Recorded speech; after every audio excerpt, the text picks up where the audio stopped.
அன்பர்களே, ஆண்டவராகிய இயேசு கிறிஸ்துவின் நாமத்தில் உங்களுக்கு மனம் நிறைந்த வாழ்த்துக்களை தெரிவித்துக் கொண்டு சத்திய வசனம் திருமறை பாட நிகழ்ச்சிக்கு உங்களை அன்போடு அழைக்கிறோம். சத்திய வசனம், இது தேவனின் வசனம். நாம் சோர்ந்து போகையில் கரம் கொடுக்கும் நம் தேவனின் வசனம், நம் தேவனின் வசனம். விசுவாசம் இல்லாமல் தேவனுக்கு பிரியமாயிருப்பது கூடாத காரியம். ஏனென்றால் தேவனிடத்தில் சேருகிறவன் அவர் உண்டென்றும் அவர் தம்மை தேடுகிறவர்களுக்கு பலனளிக்கிறவர் என்றும் விசுவாசிக்க வேண்டும்.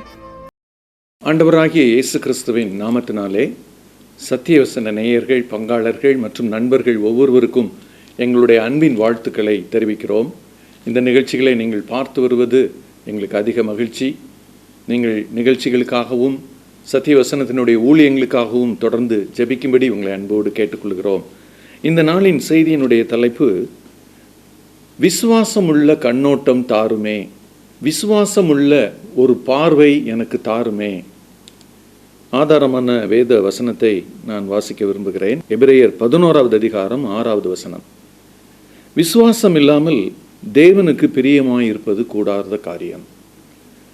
தேவனை நம்புகிறவர்கள், தேவனை பின்பற்றுகிறவர்கள் தங்களுடைய வாழ்க்கையிலே அனுதினமும் ஒவ்வொரு நிமிடமும் கூட நம்முடைய உள்ளத்தின் ஆழத்திலே தேவன் மேல் விசுவாசமாய் இருப்பது தேவனுக்கு அதிக பிரியத்தை கொண்டு வரும். நாம் அநேக காரியங்களை செய்யலாம், ஆண்டவருக்கு பிரியமாய் இருக்கும் என்று சொல்லி.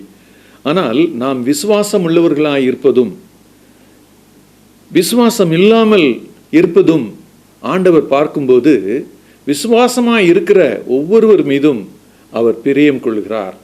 அவர் அதை ஊக்குவிக்கிறார், அதை எதிர்பார்க்கிறார். இந்த நாளிலும் இஸ்ரவேல் மக்கள் எகிப்திலிருந்து கானான் தேசத்திற்கு அழைத்து வரும் வழியில் மோசேயை கொண்டு ஆண்டவர் ஒரு காரியத்தை நடப்பிக்கிறார். நீங்கள் வேத பகுதியிலே எண்ணாகமம் 13வது அதிகாரத்தை நீங்கள் பார்ப்பீங்கன்னு சொன்னால் முதல் 16 வசனங்களிலே மோசேயை கொண்டு தேவன் ஒரு காரியத்தை செய்ய சொல்லுகிறார். இஸ்ரவேல் கோத்திரங்கள் 12 கோத்திரங்கள், ஒவ்வொரு கோத்திரத்திலும் ஒரு பிரபுவை தெரிந்தெடு, 12 பேரை நீ தெரிந்தெடுத்து நாம் அடைய வேண்டிய தேசமாகிய கானானுக்குள் அனுப்பி அவர்கள் இந்த கானான் தேசத்தை சுற்றி பார்த்து வர வேண்டும். அது வளப்பமான ஒரு பூமியா, இழப்பமான பூமியா, மக்கள் எப்படி இருக்கிறார்கள், என்ன மாதிரி விளைநிலம், அது எப்படிப்பட்ட தேசம், இதை அறிந்து வரும்படி ஆண்டவர் 12 பேரை தெரிந்து கொள்ள சொல்லுகிறார். ஒரு கோத்திரத்துக்கு ஒருவர் என்ற விதமாக மோசே அதை செய்கிறார். 12 பேர் அவர்கள் வந்து நிற்கிறார்கள். அவர்களை அனுப்புகிறார். அவர்கள் போய் பார்த்து வந்து செய்தியை இங்கே சொல்ல வேண்டும். அதுதான் அவர்களுக்கு தரப்பட்ட முக்கியமான பொறுப்பு. அவர்கள் தலைவர்கள். அவர்களுடைய பார்க்கும் பார்வை மிக முக்கியமானது. அவர்களுடைய பார்வை தான் ஜனங்களுக்கு கானான் தேசத்தினுடைய ஒரு உண்மையான நிலைமையை எடுத்து சொல்லும். இதெல்லாம் அவங்களுக்கு தெரிந்து அவர்கள் போகிறார்கள். அந்த 12 பேரும் கானான் தேசத்தை சுற்றி பார்க்கிறார்கள். அதில் தாங்கள் கண்டவைகள் எல்லாவற்றையும் மனதிற்குள் பெற்றுக்கொண்டு அந்த செய்தியை சொல்ல வரும்போது 2 காரியங்களே இங்கே நாம் பார்க்கிறோம். 10 பேருக்கு ஒரு கண்ணோட்டம் இருந்தது, 2 பேருக்கு வேறொரு கண்ணோட்டம் இருந்தது. 10 பேருக்கு இருந்த கண்ணோட்டத்தை நாம் என்ன வார்த்தைகளினால் சொல்லலாம் அப்படின்னு சொன்னால், அது ஒரு அவிசுவாச கண்ணோட்டமாக இருந்தது 10 பேருக்கு. ஆனால் 2 பேருக்கு அதே நிலம், அதே கானான், விசுவாசமுள்ள கண்ணோட்டத்தை அவர்களிடத்திலே நாம் பார்க்க முடியும். ஆண்டவர் இந்த 2 கண்ணோட்டத்தையும் நாம் தெரிந்து கொள்வதற்காக இந்த பகுதியை நமக்கு எழுதி கொடுத்திருக்கிறார். ஆண்டவர் எதை செய்தாலும் ஒரு நல்ல நோக்கமுடையவராக அவர் இருக்கிறார். இதுவரை இந்த ஜனங்கள் நடந்து வந்த பாதை கடினமான பாதை.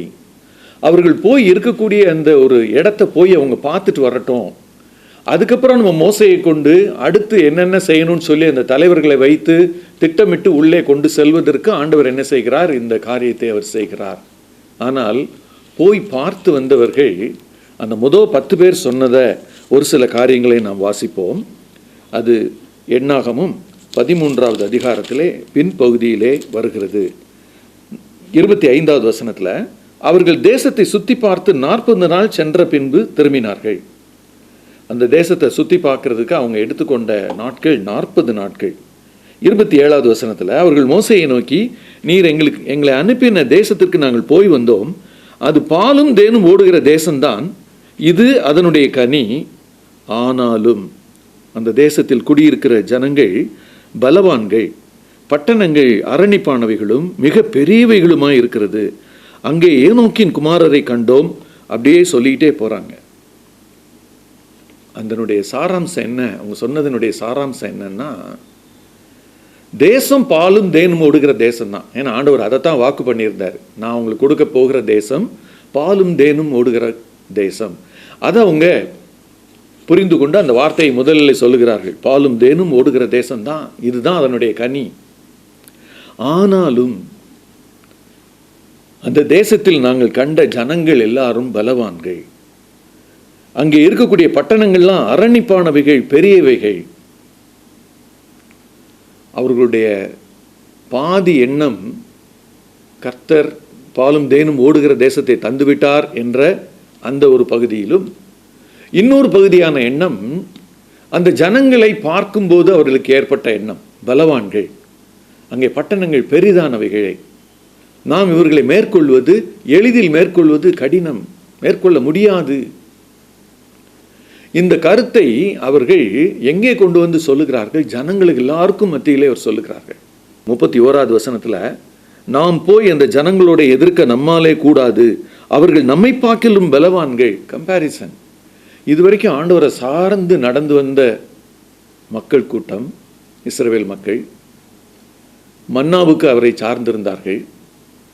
அவர்கள் தண்ணீருக்கு ஆண்டவர் எப்போதெல்லாம் அவங்க கிடைக்காத போதெல்லாம் கண்மலையை பிளந்து கூட அவர்களுக்கு தண்ணீரை கொடுத்திருக்கிறார். காடை வேண்டும் என்று பிடிவாதமாய் கேட்டபோது காடைகளை அவர்கள் சாப்பிடும்படி கொடுத்தார். எத்தனையோ காரியங்கள் அவர்கள் அற்புதங்களாக பார்த்த அந்த மக்கள் இங்கே பாலும் தேனும் ஓடுகிற தேசம் என்கிற பார்க்கிற அதே கண்ணோட்டத்தில் எதையும் சேர்த்து பார்க்குறாங்க. அந்த ஜனங்களை நாம் மேற்கொள்ள முடியாது, அந்த ஜனங்கள் பலவான்கள். ஆனால் அவர்களுடைய கண்ணோட்டம் எவ்வளவு பொறுப்பற்ற விளைவுகளை, எவ்வளவு ஒரு பயங்கர பாதிப்பான விளைவுகளை தந்தது என்பதை வாசிக்கும்போது உண்மையிலே நமக்கு அது கலக்கத்தை ஏற்படுத்துகிறது.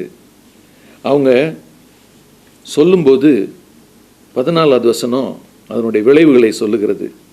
சபையார் எல்லாரும் அழுது புலம்பினார், கூக்குரலிட்டு புலம்பினார்கள். அது முழுவதும் அழுது கொண்டிருந்தார்கள். கடைசியில் என்ன முடிவெடுக்கிறாங்க தெரியுமா?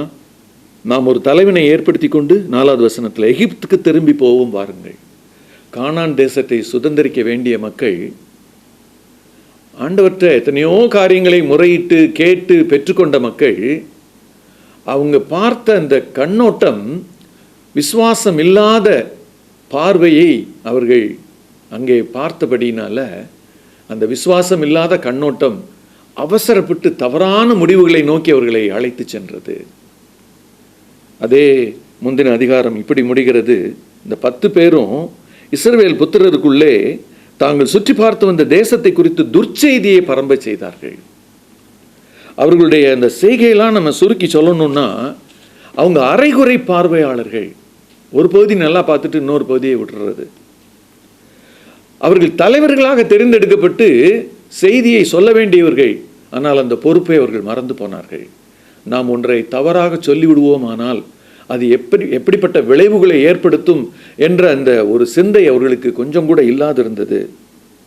ஆண்டவர் அவங்க செய்த தவறான காரியத்தையும் நாம் படிக்கும்படி எழுதி வைத்திருக்கிறார்.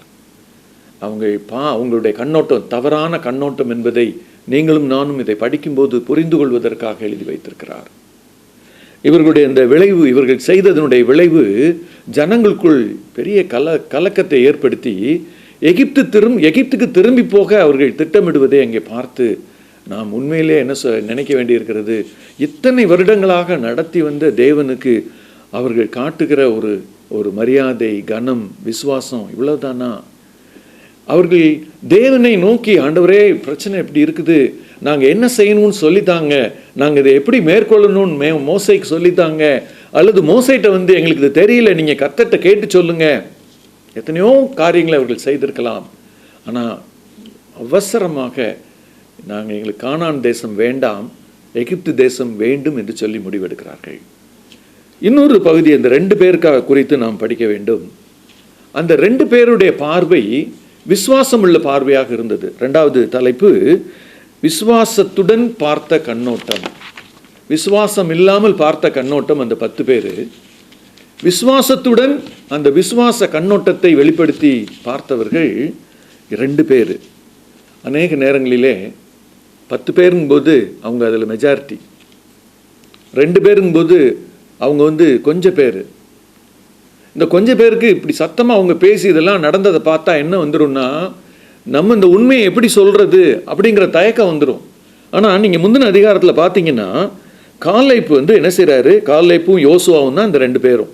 காலேப்பு அவங்க பேசிகிட்டு இருக்கும்போதே இடைமறித்து 30வது வசனத்தில் சொல்கிறாரு, மோசைக்கு முன்பாக ஜனங்களை அமர்த்தி உடனே போய் நாம் அதை சுதந்திரித்துக் கொள்வோம், நாம் அதை எளிதாய் ஜெயித்து கொள்ளலாம். அவருக்கு இருந்த அந்த விசுவாச பார்வை தேவனோடு தன்னை இணைத்த பார்வை. அதை எங்கே நம்ம படிக்கிறோம் அப்படின்னு சொன்னால், அடுத்த அதிகாரத்தில் 2 பேரும் சேர்ந்து பேசுவாங்க. 6வது வசனத்தில், 14ஆம் அதிகாரம் 6வது வசனம், யோசுவாவும் காலேப்பும் தங்கள் வஸ்திரங்களை கிழித்து கொண்டு இஸ்ரவேல் புத்திரரின் சமஸ்த சபையையும் நோக்கி, நாங்கள் போய் சுற்றி பார்த்து சோதித்த தேசம் மகா நல்ல தேசம். கர்த்தர் நம்மேல் பிரியமாயிருந்தால் அந்த தேசத்தில் நம்மை கொண்டு போய் பாலும் தேனும் ஓடுகிற அந்த தேசத்தை நமக்கு கொடுப்பார். கர்த்தர் நம்மோட இருக்கிறார். அந்த ஜனங்கள் மீது இருந்த அந்த நிழல் விலகி போயிற்று. நாம் எளிதாக சுதந்திரித்து கொள்ளலாம்.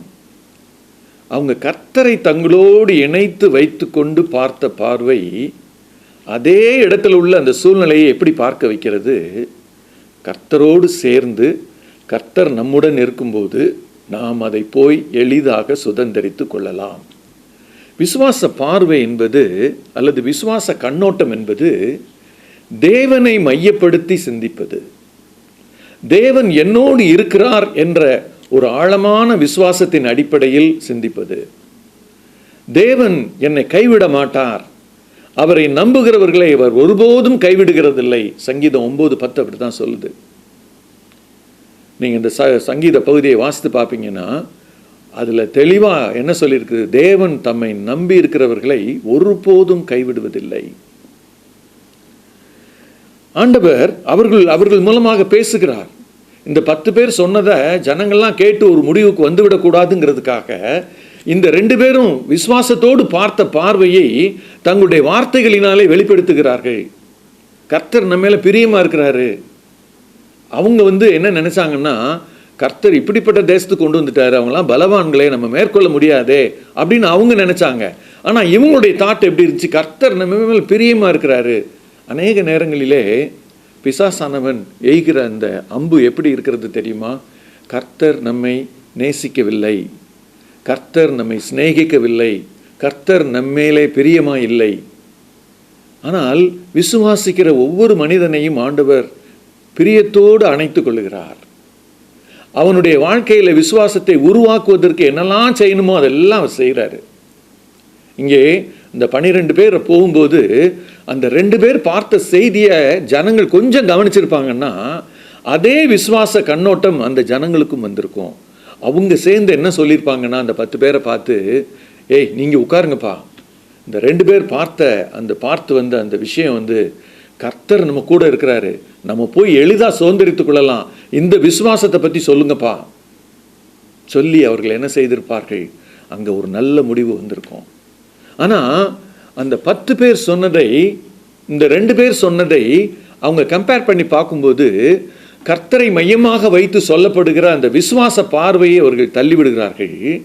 கர்த்தரை மையமாக வைக்காமல் அங்கே பார்த்து வந்ததிலே அவர்கள் பலவான்கள், அந்த கோட்டைகள் எல்லாம் அரணிப்பானவைகள், இந்த வார்த்தைகளை மையமாக வைத்து அந்த அந்த காரியத்தை எப்படி பார்க்குறாங்கன்னா, கர்த்தரால் ஒன்றும் செய்ய முடியாதுங்கிற மாதிரி பார்க்குறாங்க. இன்றும் கூட நாம் அநேக பிரச்சனைகள் நமக்கு வருகிறது, அநேக காரியங்களை எதிர்கொள்ளுகிறோம்.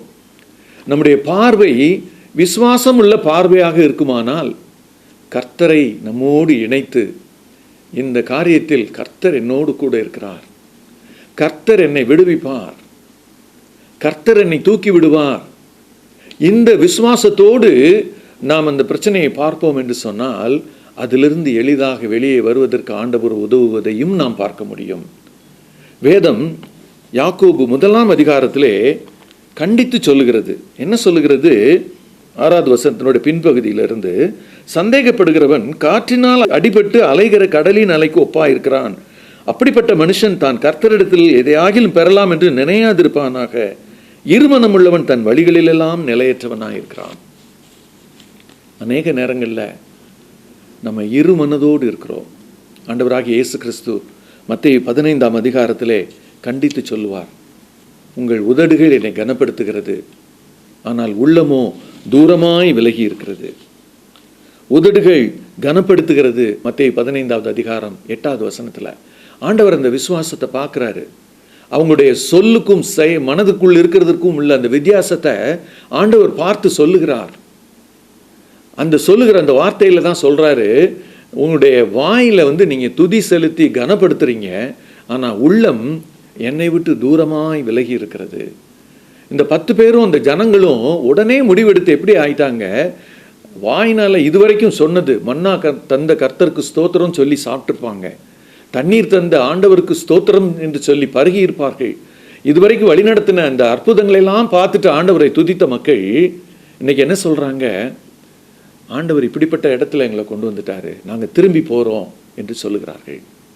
இன்றும் கூட காரியங்கள் மோசமாக போகும்போது விட்டு விடுவோம், லெட் அஸ் கிவ் அப், விட்டுடுறோம், அவ்வளோதான், ஆண்டவர் ஒன்றும் செய்ய முடியாதுங்கிற சோர்வு நம்மளை தாக்கும்போது நாம் என்ன செய்ய வேண்டும்?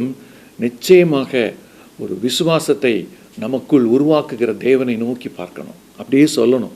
வேதத்தில் அப்படிப்பட்ட வார்த்தைகளெல்லாம் சொல்லி கேட்டிருக்காங்க. நீங்கள் வேதத்தில் லூக்கா 17ஆம் அதிகாரம் 5வது வசனத்தில் கேட்குறாங்க, ஆண்டவரே எங்களுடைய விசுவாசத்தை வர்த்திக்க பண்ணுங்கன்னு கேட்குறாங்க. அந்த வேத வசனம் நமக்கு சொல்லுகிறது, விசுவாசம் கேள்வியினால் வரும். வேத வசனத்தை கேட்டுக்கொண்டே இருக்கும்போது, வேத வசனத்தை தியானித்து கொண்டிருக்கும்போது, வாசித்து கொண்டிருக்கும்போது தேவன் பேரிலே விசுவாசம் நமக்குள் உருவாக்கி கொண்டே இருக்கும்.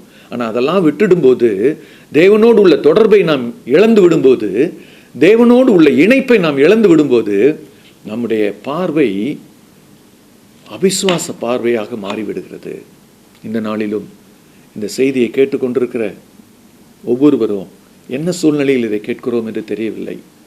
பலவீனமாக இருக்கிறோமோ, சோர்ந்து போயிருக்கிறோமோ, இந்த பிரச்சனையை எப்படி தாண்டி வருவது, இந்த பிரச்சனையை எப்படி சமாளிப்பது, யார் எனக்கு உதவி செய்வார் என்று சொல்லி திகைத்து நிற்கிறோமோ, ஆண்டவர் சொல்கிறாரு, விசுவாசம் உள்ள பார்வை உனக்கு இருக்குமானால் நீ என்னை நோக்கி கூப்பிடும்போது நான் உனக்கு பதில் தருவேன். விசுவாசம் உள்ள ஒரு ஜெபத்தை நான் எப்போதும் தள்ளினதே கிடையாது. இன்றைக்கு ஆண்டவர்கிட்ட சொல்லுவோமா, ஆண்டவரே என்னுடைய அவிசுவாச கண்ணோட்டத்தை எல்லாம் எடுத்து போடும், ஒரு நல்ல விசுவாச கண்ணோட்டத்தை, ஒரு நல்ல விசுவாச பார்வை பார்க்கும் பார்வை எனக்கு தாரும் என்று கேட்போமா? கண்களை மூடி நாம் ஜெபிக்கலாம். எங்களை அதிகமாக நேசிக்கிற எங்கள் அன்பின் பரம தகப்பனே, இந்த நாளிலும் நாங்கள் கேட்ட இந்த வசனங்கள் மத்தியிலே நீர் எங்களோடு பேசினவைகளுக்காகவும் நன்றியோடு ஸ்தோத்திரிக்கிறோம். எங்களுடைய வாழ்க்கையிலும் சில காரியங்களை குறித்து நாங்கள் பயந்து போகிறோம். இது எப்படியாய் நடக்குமோ, இது எப்படியாய் முடியுமோ என்று சொல்லி கலங்கி தவிக்கிறோம். அந்த நாளிலும் அந்த ஜனங்களுக்கு அப்படிப்பட்ட ஒரு சூழ்நிலை வந்தது. ஆனால் அந்த சூழ்நிலையிலே 2 பேர் உம்மை இணைத்து கொண்டு, காலேபும் யோசுவாவும் உம்மை இணைத்து கொண்டு அவர்கள் விசுவாச பார்வை பார்த்தார்கள் சுவாமி. ஆனால் மற்ற 10 பேரோ உம்மை இணைக்காதபடி, உம்மை தவிர்த்து விட்டு தாங்களாகவே அந்த ஜனங்கள் இப்படிப்பட்ட பலசாலிகள், அந்த பட்டணங்கள் இப்படிப்பட்ட அரணிப்பானவைகள் என்று சொல்லி அவர்கள் அதை பார்த்து பயந்து போனார்கள் சுவாமி. அநேக நேரங்களிலே எங்களுக்குள்ளாக நாங்கள் சந்தேகத்தையும் பயத்தையும் அனுமதிக்கும் போது எங்களுக்குள்ளாக இருக்கிற விசுவாசம் போய்விடுகிறது ராஜா. நாங்கள் அநேக நேரங்களில் விசுவாசத்தை இழந்து போகிறோம். எங்களுக்குள்ளாக இருக்கிற பயத்தையும் எங்களுக்குள்ளாக இருக்கிற சந்தேகத்தையும் நாங்கள் எடுத்து போடவும், அன்றைய வேத வசனங்களின் மூலமாக விசுவாச பார்வை உள்ளவர்களாய் நாங்கள் மாறவும் எங்களை அர்ப்பணிக்கிறோம். எங்களுடைய பிரச்சனையிலே நாங்கள் ஆண்டவரே உம்மை இணைத்து கர்த்தர் என்னோடு கூட இருக்கிறார் என்று பார்க்கிற பார்வையை தாரும் ஆண்டவரே. எங்களுடைய பிரச்சனைக்கான தீர்வு உம்முடைய கையில் இருக்கிறது என்று சொல்லி விசுவாசிக்கக்கூடிய அந்த விசுவாசத்தை எங்களுக்கு தாரும் சுவாமி. உம்முடைய கரத்திலே விட்டு கொடுக்கிறோம். உம்மை துதிக்கிறோம், ஸ்தோத்திரிக்கிறோம். ரட்சகர் இயேசு கிறிஸ்துவின் இனிய நாமத்தில் ஜெபத்தை ஏறெடுக்கிறோம் எங்கள் ஜீவனுள்ள நல்ல பரம தகப்பனே. ஆமென்.